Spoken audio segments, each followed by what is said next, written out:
Hello guys, welcome to Angular material series. In this tutorial I will show you how to use icon component from Angular material in your Angular project. Are you ready?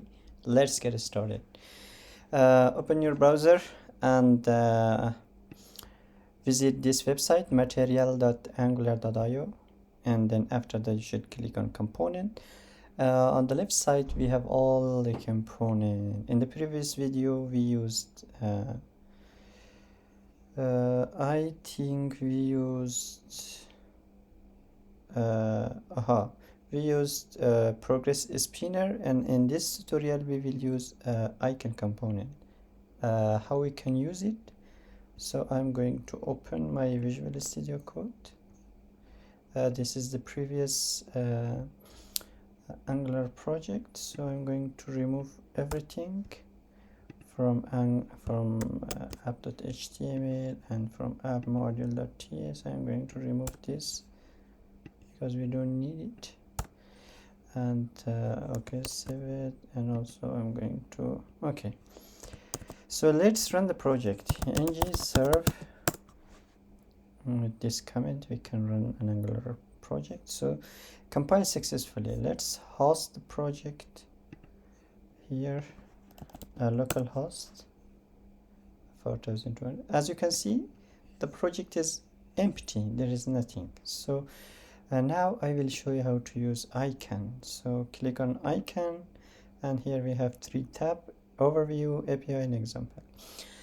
First, click on overview, and here you should click on view code.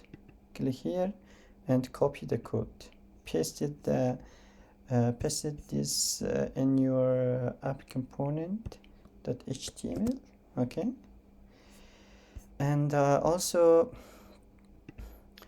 this we don't need. And also you should click on API, add this in your module, app module.ts. Copy, and where is the app module.ts? Import this mat icon module, and also add in your import area mat icon module. As you can see, save it and save it. Let's see the output. As you can see, this is an icon, and that's how you can use icon component in your Angular project.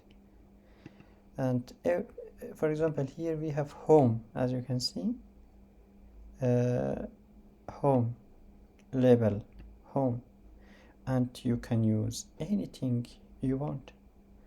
I hope you will like the video, and if you have any question, drop them in the comment section, and I will be very happy to help you out with that.